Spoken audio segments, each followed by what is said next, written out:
hujjat linnas ta'muruna bil ma'ruf wa tanhauna 'anil munkar wa tu'minuna billah. Qala Nabi Muhammad sallallahu alaihi wasallam, "Inna bu'istu liutammima makarimal akhlaq." Sadaqallahul azim wa sadaqa rasulun nabiyil karim wa nabiyil karim wasyahidin wasyahidin walhamdulillah. Terima kasih moderator kita Ustaz siapa? Ustaz Zulkifli, Masya Allah. Beliau yang salah satu yang punya pedang dulu ya, pedangnya Zulfikar dulu ya. Kita mendengarkan kisah-kisah terdahulu. Mudah-mudahan MC kita, moderator kita diberikan kesehatan oleh Allah Subhanahu Wa Taala. Amin. Karena beliau menjadi asbab terbukanya hari ini sampai di acara ini. Teratur, tertib, kalau nggak ada moderator, nggak ada MC, acak-acakan. Nah, ini teratur, tertib, ini Masya Allah Subhanahu Wa Taala ya. Mudah-mudahan diberikan kesehatan. Anak saudara masih tiga? Oh, masih tiga ya. Masih tiga anak ya. Istri satu. Masya Allah. Masih satu ya. Masih bisa berharap tambahan ini ya. Sehat selalu Ustaz. Berkah anak-anaknya nanti jadi anak-anak yang soleh. Sudah lengkap itu. Masya Allah. Soleh-solehah, hafiz-hafizah, alim-alimah, dai-dai, abid-abidah. Amin. Yang saya hormati Ustaz Aliza. Ini adik saya, beliau ini berapa tahun ya? 10 tahunan yang lalu mungkin ya. 10-12 tahun yang lalu. Kebetulan saya dulu pertama kali mungkin di Provinsi Lampung ini ada acara ruqyah masal. Pertama kali mungkin ada ruqyah masal di Provinsi Lampung ini dulu. Ada program di radio Al-Bayan dulu namanya. Kalau masih ada yang ingat ya, masih dengerin Al-Bayan berarti sudah agak yang lama-lama nih ya. Di Al-Bayan atau E-Radio dulu, E-Radio 101.1 FM, 101,1 FM. Dengan Suratno waktu itu salah satu penyiar di sana, dan ada salah satu program unggulan namanya Mengenal Alam Gaib. Program Mengenal Alam Gaib itu di sana dibicarakan guru kami Ustaz Tomil Imron, anggota dewan dari PKS waktu itu, juga Ustaz Amiruddin yang membawakan acara tersebut, sehingga memotivasi kami anak-anak muda ini untuk mengadakan ruqyah masal. Pertama kali waktu itu diadakan di Islam Center, kira sekitar 2004 atau ya. Udah pada lahir ya 2004 ya. Udah besar semua ya. Nah itu pertama kali dulu. Setelah itu ketemulah sama adik kami ini, adik Ariza itu juga menjadi penyiar bergabung di dalamnya. Alhamdulillah beliau mengikuti jejaknya dan sampai dengan sekarang beliau menjadi ruqyah kondang di Provinsi Lampung ya. Mudah-mudahan Ustaz Aliza diberikan kesehatan selalu, ilmunya manfaat, banyak santrinya, dan istiqomah.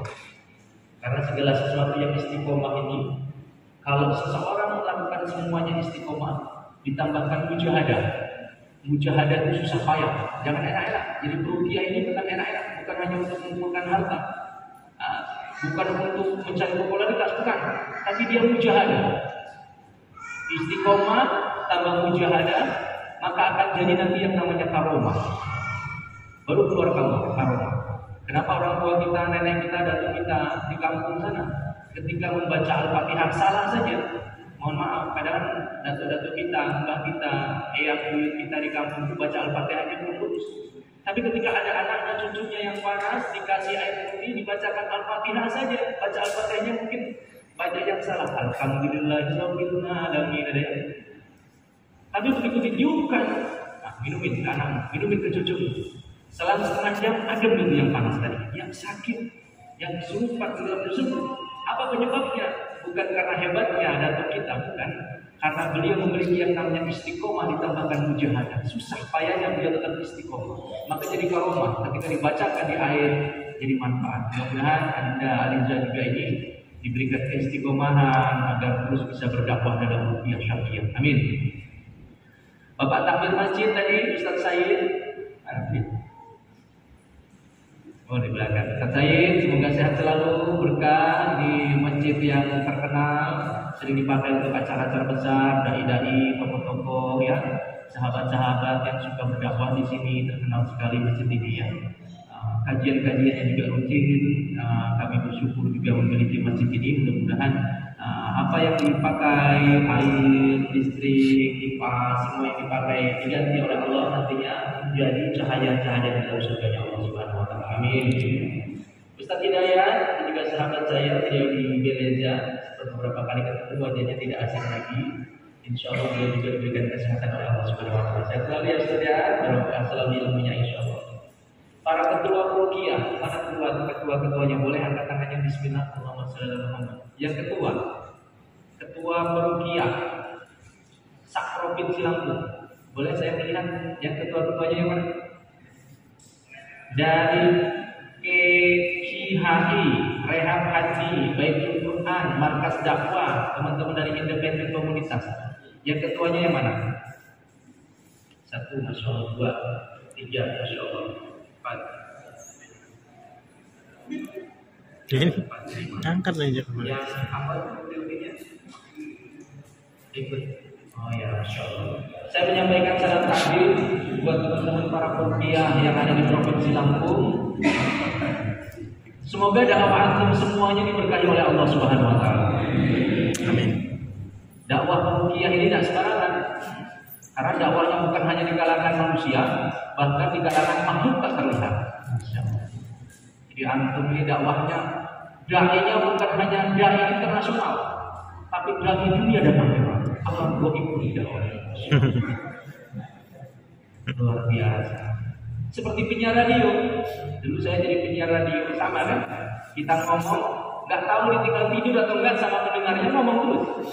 Nah, sampai baru mungkin pada tidur sebagian. Tapi ada kita yang berdakwah, entah orang itu dengerin atau enggak, kita ngomong terus pun sama. Ketika teman-teman peruqyah ini, antum tidak melihat, tapi mereka melihat kita, antum tetap dakwah. Masya Allah. Sekali lagi saya doakan salam takzim dari saya, para pimpinan dan teman-teman dari IHI, Rehab Haji, Baitul Quran, Markas Dakwah, dan teman-teman yang dari independen bergabung dalam komunitas. Mudah-mudahan semuanya dilindungi dan dijaga oleh Allah Subhanahu wa taala. Iwan dan akhwat, Abi dan Umi sekalian, insyaallah semuanya sama-sama mengharapkan barokah dan ridha Allah Subhanahu wa taala. Hari ini kita berkumpul di sini, tidak ada daun jatuh ke bumi kecuali dijatuhkan sama Allah. Ya. Wah, ini promotor saya. Tidak ada daun jatuh ke bumi kecuali dijatuhkan sama Allah. Tidaklah kita berkumpul di sini kecuali yang mengumpulkan adalah Allah. Bukan karena jaraknya jauh kita datang ke sini, bukan juga dekatnya, bukannya hebatnya kendaraan kita, bukan. Karena sudah tertulis di Lauhul Mahfuz kita akan silaturahim di akhir tahun 2021 ini, ya. Tanggal berapa? 18 Jumadil awal 1443 Hijriah, kita harus ketemu di sini. Mau nggak mau harus ketemu. Jadi kita bersyukur kepada Allah, Allah yang Maha Ada sebelum kata-kata ada itu ada. Dan Allah yang akan tetap ada sampai semua yang ada tidak ada, dan bahkan kata-kata ada tidak ada, Allah akan tetap ada. La ilaha illallah. Kalimat la ilaha illallah itu memandangkan terus supaya kita ini barokah dalam ruqyah. Ya, sholawat beserta salam semoga tetap tercurah kepada junjungan kita Nabi Agung Muhammad Sallallahu Alaihi Wasallam.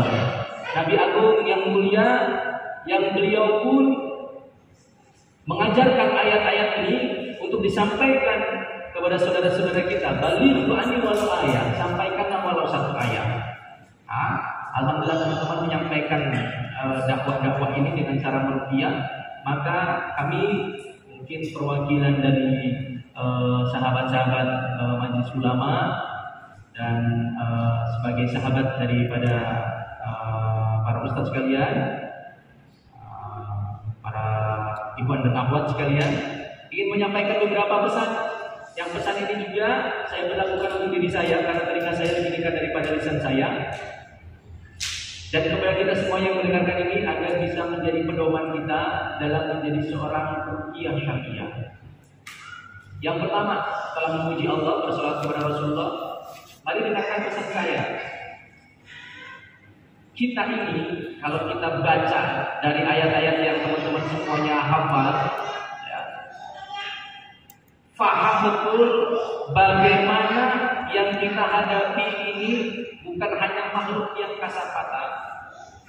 Kalau kasat mata tadi kan, ini saya sampaikan dulu di awal ini, teman-teman ruqyah. Ini yang dihadapi. Tadi sudah disampaikan bahwasanya setiap mukmin itu bersaudara.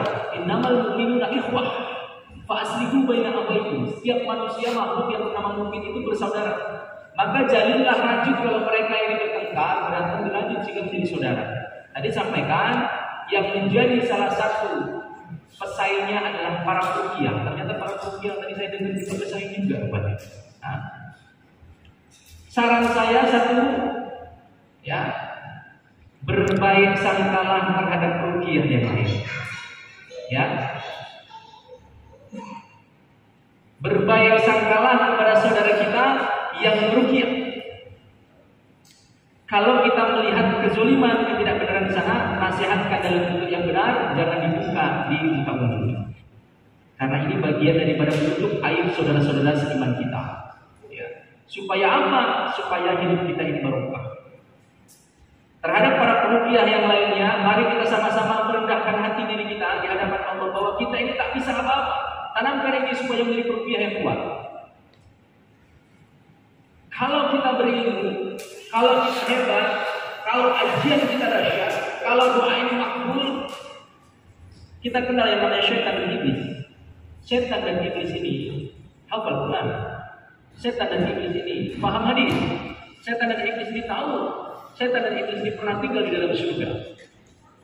Tapi ketika dalam hatinya mengatakan aku lebih baik daripada dia, aku lebih baik daripada Adam, maka Allah tak suka dengan ini semuanya. Maka sebagai seorang peruqyah jangan pernah merasa diri kita paling hebat. Ingat, musuh kita, syaitan, jin, ya, iblis, ini dari pertama kali diciptakan tidak pernah mati sampai dengan sekarang. Ya, kita lahiran paling berapa? Ada. Tak lahir tahun 50 sini kan? 1950 ada. Kayaknya masih muda-muda semua nih. Rata-rata kayaknya 60 sekian, ada yang 70, ada yang 80 ya. Rata-rata ya. Setan itu dari zaman azali dulu sudah ada. Tidak pernah mati sampai dengan sekarang. Seniornya luar biasa. Setan sudah pernah makan minum di dalam surga. Tapi karena dia merasa dirinya lebih baik dibandingkan Adam, Allah usir dia, nggak terpakai di dalam surga. Maka siapapun para peruqyah yang dia merasakan dirinya lebih baik dibandingkan peruqyah yang lain, lebih hebat dibandingkan peruqyah yang lain, lebih jago dibandingkan peruqyah yang lain, gak lama dia tidak akan dipakai sama Allah. Bisa dipahami di sini, teman-teman? Maka lakukanlah apa yang disampaikan oleh Rasulullah itu, innamal a'malu binniyat. Segala sesuatu tergantung niat. Kalau antum mau mengobati orang, perhatikan sungguh-sungguh bagaimana kita meluruskan niat kita. Apa niat kita? Ya Allah, aku tak bisa apa-apa ya Allah. Yang bisa apa-apa adalah Engkau. Aku tak tahu apa-apa ya Allah. Yang tahu apa-apa adalah Engkau. Aku tak punya apa-apa ya Allah. Yang punya apa-apa adalah Engkau. Ya, maka kalau ini diterapkan dalam hati kita, nanti kita mendapatkan bimbingan ruhiyah dari Allah Subhanahu wa Ta'ala. Perlu penting betul ini. Karena banyak orang yang akhirnya salah lihat. Awalnya dia peruqyah, melihat peluang yang tadi akhirnya disampaikan sama Ustaz tadi itu, akhirnya tak karuan. Melihat peluang, melihat kesempatan, melihat sesuatu yang mudah di hadapan dia dimanfaatkan. Kenapa? Karena niatnya belum lurus. Mari kita sama-sama simak bagaimana pidato daripada iblis ya, ketika beliau ini minta sama Allah agar terus agar terus minta hidup selama-lamanya, forever, abadan. Iblis bersumpah. Boleh dibuka semuanya ya. Bagaimana sumpah iblis ini minta kepada Allah ini agar hidupnya forever, abadan. Bismillahirrahmanirrahim. Qala fabima aghwaytani la aqudanna lahum siratal mustaqim.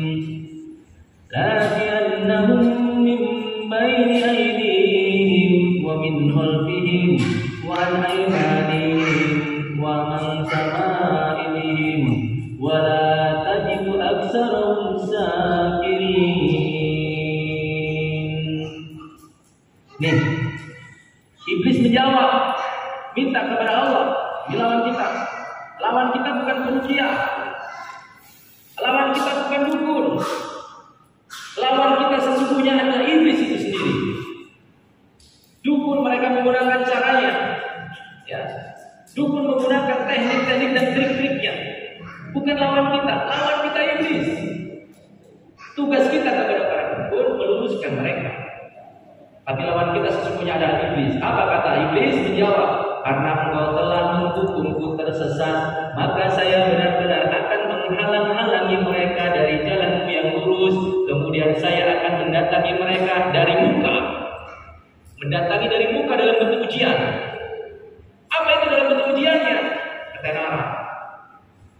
Para perukia-perukia yang sudah handal, sudah dahsyat, sudah hebat, sudah masuk televisi, sudah masuk radio, hati-hati. Setan pandai sekali melincirkan niat dalam hatinya. Apa itu? Wah, kalau sudah terkenal, kalau sudah ketemu saya, pasti beres itu masalah. Hati-hati. Ucapan seperti ini tanda dia yang kerasukan setan. Jadi kami, hati-hati betul ini. Setan ini bahkan kita nggak merasa kalau kerasukan setan. Seakan-akan kita ngobatin orang kesetanan, padahal diri kita kesetanan. Hati-hati. Maka luruskan yang betul. Kenapa? Karena setan menguji dari depan. Dalam bentuk apa? Dalam bentuk kemasyhuran, dalam bentuk ilmu pengetahuan, dalam bentuk godaan, harta, jiwa, bahkan wanita, tahta, kedudukan bisa didapatkan dari situ. Masya Allah. Maka hati-hati betul ini para perukia. Betul. Ya. Karena ujian bagi para perukia luar biasa. Orang yang diruqyah misalkan, maka kalau mau meruqyah wanita, upayakan betul-betul ada mahram yang ada di dalamnya. Kalau nggak ada mahram, seperti yang tadi disampaikan, ya, tidak menggunakan sarung tangan, dipegang-pegang, akhirnya terjadilah sesuatu yang katanya nggak diinginkan, padahal diinginkan akhirnya. Jadi kami ini, nah, kenapa orang yang diruqyah terkadang mereka tidak sadarkan diri, sudah pusing, nggak karu-karuan, badannya nggak enak, dimanfaatkan sama dia yang sadar, yang mengerti politik seperti itu, nah nggak karu-karuan. Maka ujian dari depan apa dalam bentuk fisik. Nah, kemudian di ayat berikutnya sampaikan dari muka dan dari belakang mereka. Dari belakang mereka ini artinya bisa jadi adalah hakikatnya adalah nilai ketauhidan mereka. Terkadang kita bisa kalau kita tidak pandai-pandai beristighfar, tidak mampu melindungi diri kita baik-baik, kita malah yang meruqyah. Hati-hati itu. Makanya tadi banyak orang yang nggak mau menjadi peruqyah karena takut serangan balik tadi ya. Serangan balik seperti itu ya. Meruqyah orang kita yang tembus, yang jebol seperti itu ya. Maka syarat-syarat menjadi peruqyah ini ada banyak. Nanti saya akan coba sebutkan sebagiannya ya. Saya selesaikan dulu ayatnya. Mendatangi mereka dari muka dan dari belakang mereka, dan dari kanan dan kiri mereka. Kanan kiri godaannya. Kanan dari teman sesama menggoda, sudahlah. Kamu ini sudah saksi juga, salah semuanya itu. Sesat semuanya. Kamulah yang paling syariah, kamu yang paling oke. Sifat aku ini, masalah kita yang harus diruqyah. Bisa dipahami di sini? Ruqyah, dengan kain ruqyah. Kalau ada mengatakan aku yang paling lurus, aku yang paling syar'i, aku yang paling baik, sisa dari saya tidak ada yang syar'i, perlu diruqyah orang. Karena dia merasa seperti iblis, merasa lebih baik daripada Adam. Seharusnya orang itu lebih baik daripada saya. Dua, sebagai seorang yang sejati, kebaikan orang lain kita ingat, ya, kebaikan kita kepada orang lain kita lupakan. Apa? Kebaikan orang lain kita ingat, kebaikan diri kita lupakan. Keburukan orang lain kita lupakan. Keburukan diri kita ingat. Ini ruqyah sejati. Maka kalau meruqyah, masya Allah, dia pasti orang yang sangat baik, orang yang sangat hebat, orang yang doanya dimakbul, bacaan Al-Qurannya bagus, fasih, hatam Al-Quran, hafiz Al-Quran, dia memahami tafsirnya, balaghahnya dia paham, artinya dia paham. Sehingga waktu dia menyampaikan ini penuh dengan nur tersendiri. Wah, saya mah nggak ada apa-apanya. Saya ini apa? bacaan saya masih kelentang-kelentong, bacaan saya masih belum baik, ngaji saya aja masih belum baik. Masya Allah, kalau beliau yang rukyah, insya Allah gimana? Nah, tapi kalau saya, Masya Allah, saya ini hanya minta pertolongan Allah saja. Kalau sudah mendapatkan pertolongan Allah, mudah bagi Allah. Bacaan Bismillahirrahmanirrahim, jin bisa kabur itu. Baca tahu saja, jin bisa kabur. Pertolongan Allah. Ya, jadi kalau kita mau merukyah, syaratnya tadi kita harus betul-betul luruskan niat kita. Kenapa? Karena syaitan menguji diri kita dari kanan, kiri, depan, dan belakang. Ya. Dan engkau tidak akan menghadapi, dan engkau tidak akan mendapati kebanyakan mereka bersyukur. Ini teman-teman sekalian, kita ini akan selalu diuji sama iblis, sama syaitan. Dan kita ini susah untuk bersyukur. Punya ilmu sedikit, baik. Baca sedikit di sini. Sedikit saja kita sudah merasa bisa. Ini yang bahaya. Sehingga jangan sampai kita merasa lebih baik daripada saudara kita. Ini sangat bahaya. Kalau kita sudah merasa lebih baik daripada saudara kita, gak usah kemana-mana, gak usah merukyah orang. Diri kita yang merukyah. Kita rukyah teman kita. Saya belum baik. Karena saya yang kerasukan syaitan. Saya merasa lebih baik dibandingkan saudara saya. Maka kita yang harus minta dirukyah. Pertanyaannya Ustaz, kalau saya tidak bisa merukyah orang lain, tidak merukyah orang yang ada di samping saya karena mereka tidak mampu, dan saya pun masih terus belajar, bagaimana? Luruskan niat. Ini kunci. Karena setan memang membelenggu kita dengan ini semuanya, maka hati-hati betul ini.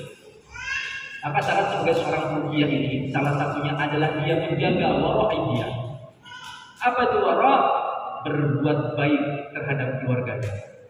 Bismillahirrahmanirrahim. Ya ayyuhalladzina amanu qu anfusakum wa ahlikum. Wahai orang-orang yang beriman, jagalah dirimu dulu. Wa ahlikum, dan keluargamu, dirimu dan keluargamu baru dari siksa api neraka. Maka kalau ada perukyah, mohon maaf ya. Perukyah ini syaratnya, utamanya, selain dia harus menguasai pengetahuan, bacaan Al-Qurannya harus bagus, ketaatan kepada Allahnya tinggi, sifat zuhudnya tinggi, sifat kedekatannya kepada Allah tinggi, ya, dia harus mencintai keluarganya, dirinya dan keluarganya. Ini kan para perukyah ini karena banyaknya peluang ini, terkadang mohon maaf nih, terbuka potensi untuk melihat gadgetnya orang yang dirukyah ini ternyata masih gadis, misal ya, ini misal. Yang dirukyah gadis, cantik pula, pinter pula, anak orang kaya juga, ayahnya Mas Rahim pula. Ini nanti kalau sembuh, bolehlah kamu ambil jadi istri. Wah, kesempatan ini. Hah? Banyak yang sudah melakukan ini, dapat teseran sudah. Hah? Luruskan niat, saudara-saudara. Seorang perukyah yang terbaik, dia harus, misalkan dia seorang laki-laki, dia harus berbuat baik, terbaik kepada istrinya. Itu baru perukyah yang syukur itu. Kalau nanti dia dapat pasangan yang kedua, pasangan ketiga dari hasil perukyah, maka ini namanya objek. Ya. Kalau dia tidak baik terhadap istri pertamanya, maka yang dia lakukan seharusnya dia merukyah diri sendiri dan keluarganya dulu. Minta teman-temannya untuk merukyah dirinya. Saya belum baik ini, keluarga saya amburadul, rumah tangga saya kacau balau. Tolong rukyah saya agar apa? Agar saya baik, jadi contoh untuk teman-teman yang lainnya. Bisa dipahami ini teman-teman? Jadi kalau mau menjadi perukyah yang baik, dia harus baik terhadap pasangannya, istrinya. Bagaimana dengan wanita yang menjadi seorang perukyah? Dia harus menjadi seorang wanita terbaik untuk suaminya, taat kepada suaminya. Jangan sama suami mengikuti bumi sekalian. Mau kemana lu Bun? Siang-siang berangkat perukyah Pak? Berangkat ya. Nanti dulu ayamnya belum dimasakin. Ayo sudahlah, nanti hasil rukyah tak beliin nanti. Nah, salah niat ya. Bisa dipahami di sini? Gak usah masak Pak. Nanti rukyah ini dapat uangnya, beli nanti masakan. Jadi Bapak tunggu dulu. Bukan perukyah sejati walaupun dia seorang perempuan. Jadi perukyah sejati dia menghargai pasangannya. Ku anfusakum, jagalah dirimu, wa ahlikum, keluargamu dulu, baru dia menjaga orang lain. Selain dari syarat-syarat yang teman-teman sudah paham lah ya, ruqyah ini nggak boleh sembarangan. Makanya banyak orang yang jebol ruqyah itu kenapa? Karena asal dia menjadi seorang ruqyah asal saja, dia hafal beberapa ayat, hafal kata-kata beberapa ayat-ayat panjang yang memang dihafal berulang kali. Ya, tapi dia tidak membentengi dirinya, meruqyah yang disangkanya itu ringan, padahal di dalamnya ada jin jenderal, iblis jenderal yang menguasai orang tersebut. Anteng aja, Bismillahirrahmanirrahim, enteng, dia tidak pakai pembentengan, jebol dia. Nah, jebol. Makanya syarat seorang ruqyah, dia harus kuat secara akidah. Secara akidah harus kuat. Bagaimana tahajudnya dijaga? Coba kalau cek para ruqyah yang sekarang ini tahajudnya bolong-bolong, hati-hati kalau jadi ruqyah. Benar? Coba kalau kita mau cek diri kita, ini kan akhir tahun harus bermuhasabah ya teman-teman ya. Mungkin selama ini nasihatnya kalau gimana memotivasi, dan nanti di akhir saya motivasi sebagai seorang ruqyah. Tapi saya mau berbagi pengalaman saya jadi seorang ruqyah pun sama seperti itu. Saya tidak baik, belum baik, masih terus belajar. Dan saya belajar dengan orang-orang yang mereka ini Masya Allah secara akidah ini baik-baik seperti itu. Sementara saya alangkah banyaknya kesalahan saya begitu. Alangkah banyaknya dosa saya, maksiat saya, apa saya sanggup menjadi seorang ruqyah gitu. Nah, makanya kalau mau jadi ruqyah yang hebat, yang luar biasa dahsyat, ayo kita sama-sama amalkan. Tahajud jangan ditinggal. Tahajud ini pembentengan kita. Apa itu? Saat orang lain berdoa siang hari seperti ini, maka seperti orang yang pakai apa nih? Signal lebaran, habis lebaran, telepon habis lebaran Idul Fitri itu kan pada nggak nyambung ya. Kenapa? Karena tumbuh-tumbuhan. Tapi pada saat malam hari kita mengucapkan selamat hari raya malam hari itu, semuanya mudah untuk tersambung. Sama dengan kita, saat kita tahajud kita kepada Allah, ya Allah, aku ini diamanahkan sebagai seorang ruqyah ya Allah. Ilmuku masih sangat sedikit ya Allah. Aku tak bisa apa-apa ya Allah, tapi Engkau bisa apa-apa ya Allah. Aku tak tahu apa-apa ya Allah, tapi Engkau tahu apa-apa ya Allah. Aku tak punya apa-apa ya Allah, Engkau punya apa-apa. Jaga dan lindungi aku ya Allah. Karena yang aku hadapi ini tak tampak ya Allah. Sepertinya aku pandang sepele, ternyata bisa jadi gawe untuk saya. Maka dengan tahajud ini lindungi diri kita. Coba cek sholat tahajudnya seperti apa. Yang kedua, sholat taubat. Seharian kita beraktivitas, apakah kita melaksanakan sholat taubat sebelum tidur atau tidak? Kalau belum melaksanakan sholat taubat, kenapa? Karena itu bagian daripada kita memasrahkan ikhtiar kita seharian itu kepada Allah. Ampun ya Allah, masih belum lurus bacaanku, masih belum sempurna ucapanku, masih belum benar mungkin caraku di pandanganmu ya Allah. Aku minta ampun kepada Engkau. Minta perlindungan, ikhtiar maksimal.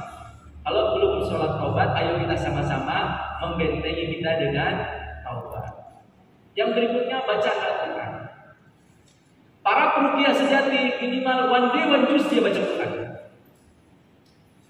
Ya, kalau yang dibaca hanya ayat-ayat ruqyah saja jebol orang tersebut. Maka dia harus bentengi dengan baca Al-Quran minimal one day one juz, satu hari satu juz dia baca Al-Quran. Supaya apa? Bentengi diri dia. Kapan waktunya? Ini mohon maaf nih, banyak para peruqyah ini yang mengapunten ya. Duduk manis sambil menunggu pasien datang. Karena saya pernah merasakan itu juga, ya bagaimana rasanya itu. Sambil menunggunya itu dipakai untuk bekerja. Ya, apa bekerjanya? Membaca Al-Quran. Jadi kalau ruqyah itu diam saja sambil menungguin pasien, ya Allah, mana nih pasien nggak ada yang datang ya Allah. Orang ini harus ruqyah ini. Kenapa? Karena diamnya dia kesurupan ya. Masuk ini. Stres jadi pasien. Parah nih nggak ada yang datang. Itu pada sembuh semua. Nggak ada yang kesurupan lagi sejak COVID ini. Apa? Takut sama COVID? Atau gimana? Jadi nggak ada yang kesurupan lagi. Masalah ini dia namanya. Maka orang yang dipanggil ruqyah, dia bekerja. Kalau dia tidak bekerja dengan aktivitas dunia yang lainnya, ya, maka dia bekerjanya membaca Al-Quran. Itulah amalan benteng. Kalau masalah rezeki tidak terbuka, jangan khawatir. Ini dengerin juga nih. Saya dapat ilmu terbaru juga boleh dibuka di YouTube. Guru-guru kita para ahli ruqyah yang hebat-hebat, beliau sudah terkenal mendunia namanya. Seseorang dikatakan dia pasiennya banyak banget. Pas ini dengerin nih, tajam ini. Boleh sampaikan nggak ini? Boleh ya? Karena takutnya ada yang tersinggung gitu kan. Seseorang ruqyah yang minta ruqyah itu banyak banget. Besok sudah diruqyah, datang lagi dia. Besok datang lagi sehingga menjadi pasien khusus. Yang apa nih namanya? Yang istiqomah ruqyah itu. Pelanggan betul itu. Pasien tetap peruqyahan di Indonesia. Semakin banyak yang dia ruqyah, orangnya itu saja gagal dia ruqyah. Dengerin. Kalau ada orang banyak pasiennya datang, doanya dikabul. Doanya dikabul, yang datang banyak ruqyahnya, yang diruqyah itu banyak, dan orangnya itu saja gagal dia ruqyah. Jadi kalau ada yang ahli ruqyah, ahli ruqyah, kok nggak ada yang diruqyah, tandanya berhasil. Ya, ada di sini.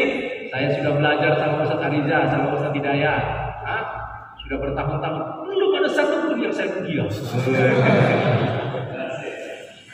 Tandanya dia berhasil. Gak ada yang sanggup jin tembus dia. Masya Allah ya. Jadi bagaimana Ustaz kalau misalkan orang ini datang lagi. Dengerin. Targetan daripada ruqyah ini bukan orang tersebut sembuh dari penyakitnya. Dengarkan. Sakit itu ujian dari Allah. Ya, musibah yang dialami oleh seseorang itu ujian dari Allah. Bisa jadi dengan sakit tersebut orang tersebut menjadi dekat kepada Allah. Tapi tujuan daripada akhir ruqyah itu adalah bagaimana orang yang kita ruqyah ini begitu dia sehat, begitu dia sadar, dia taat kepada Allah. Ini targetan dakwah. Apa yang disampaikan dalam lisan kita? Balighu anni walau ayat, sampaikan walau satu ayat sampai ke hati dia, sehingga begitu dia sembuh, dia taat kepada Allah. Yang tadinya dia dosa maksiat, dia menjadi taat kepada Allah, berhasil dia. Ya. Tapi kalau tujuannya, kamu ini, kalau nanti kamu sembuh, kamu nanti bakal jadi ahli ruqyah berikutnya. Itu namanya regenerasi namanya. Nah, tujuan daripada ruqyah itu berhasil, bagaimana orang yang diruqyah itu dia taat kepada Allah. Titik. Tidak ada yang lain. Maka teman-teman semuanya luruskan niat, karena setan ini membelenggu manusia ini dalam bentuk yang masya Allah, dalam bentuk yang sangat dahsyat. Ini saya bacakan yang mungkin teman-teman sudah sangat paham ya. Bagaimana jin itu mempengaruhi manusia, menggoda manusia, menyesatkan anak Adam, dan berikutnya semuanya dalam bentuk beberapa. Saya izin sampaikan ini, nanti boleh kalau misalkan ada tambahan boleh. Yang pertama, tazil. Pernah mendengar ini ya? Sudah terkenal kan? Orang ruqyah pasti sudah belajar ini ya? Paham ya? Paham semuanya? Perlu saya terangkan lagi? Sedikitlah. Bagaimana teman-teman kita ini dikamuflase sama setan. Kalau misalkan orang ini sakit, nanti dia malam hari baru bisa sholat isya, seperti itu ya. Setan, iblis mengkamuflase.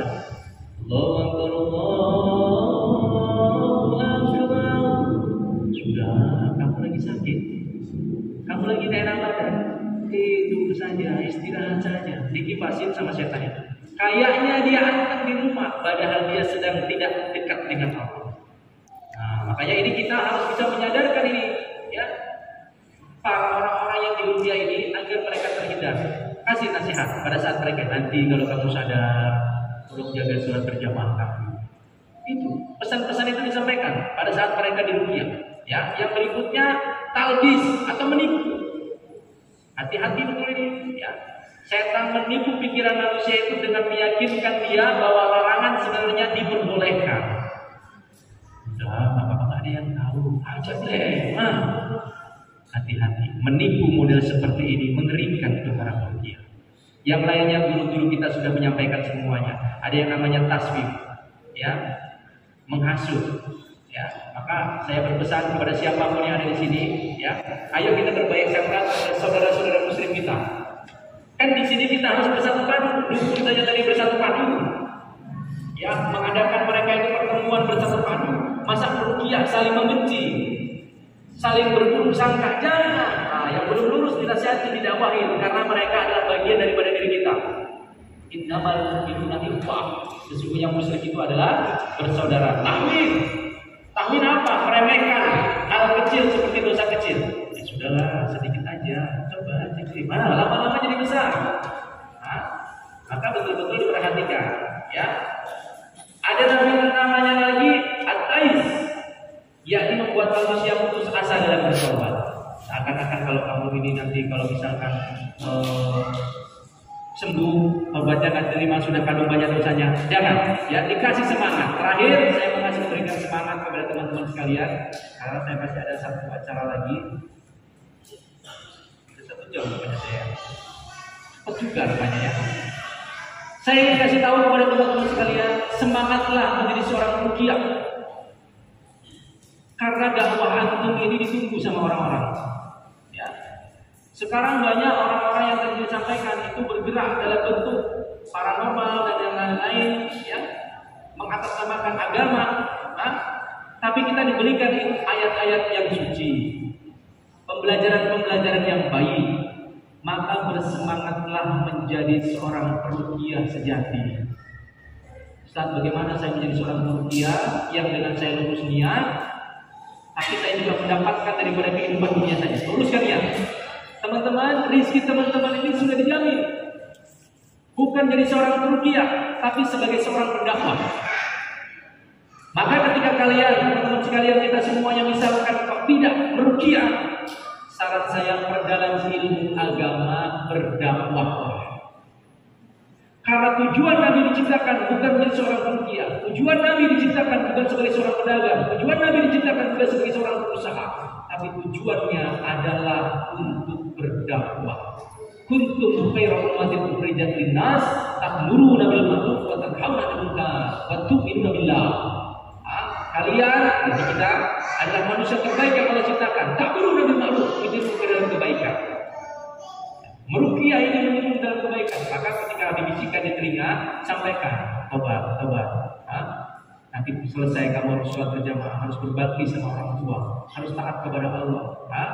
Jangan mainan dukun lagi, azimat lagi, jangan didakwahkan di telinga. Ini kan penting kita. Ketika itu nanti akan terkena di diri dia. Karena kenapa? Saat kita berbicara pada saat seperti itu, ini ruhiyahnya sedang terbuka. Maka begitu nanti dia sadar, ini lebih mantap lagi. Ya, kalau masalah rezeki teman-teman jangan khawatir. Jika kita semuanya lurus dalam menyampaikan dakwah risalah Rasulullah, ikuti cara baginda Rasulullah SAW, maka hidup kita ini akan barokah, rezeki tidak tertukar. Kambing, bebek, entok, basur, apalagi makan bareng tidak tertukar.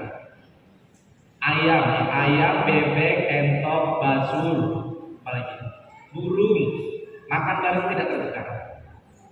Kambing, sapi, kuda, kerbau, makan bareng tidak tertukar. Kita makan satu makan bareng-bareng tidak tertukar. Jadi masalah rezeki jangan khawatir, jangan pernah merasa tersaingi sama tim ruqyah yang lain. Ya, kenapa? Karena hakikatnya kita ini sedang menyampaikan risalah baginda Rasulullah SAW. Ya, jadi nggak usah khawatir rezeki tertukar. Terakhir saya ingin menyampaikan sebuah ayat ini, mudah-mudahan menyentuh hati kita semuanya. Boleh saya bacakan? Bismillahirrahmanirrahim.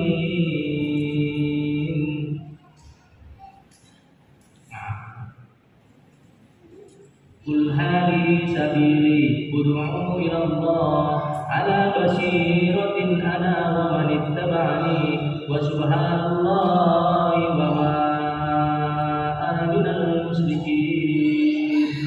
Di sini ada beberapa poin yang membuat kita ini menjadi orang hebat berikutnya. Dengarkan kata-kata saya sebagai closing statement dari saya. Katakanlah Muhammad. Di sini yang diminta adalah Nabi kita Muhammad. Kalau Nabi terdahulu disebutkan ya Musa, ya Ibrahim,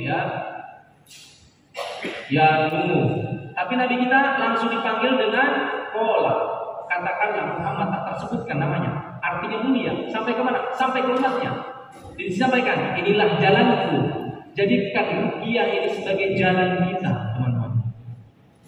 Jalan dakwah kita. Menyampaikan kebaikan. Yang terakhir, perhatikan benar-benar sebagai azimat kita. Inilah jalanku. Siapa lagi? Aku dan orang-orang yang mengikutiku. Artinya apa? Kalau mau berdakwah, meruqyah, jangan ruqyah menjadi sendiri. Betul kata adik-adik jadi ya. Ajak temannya untuk membantu ruqyah kita. Bersatu padu. Jangan sendirian. Kalau bisa, orang dia di Lampung tidak ada, saya aja lah sudah. Seluruh masjid sanggup saya nangani betul dia. Kalau bisa semuanya ada ahli ruqyah. Kita punya santri-santri, punya teman-teman yang kita ajarkan untuk beruqyah.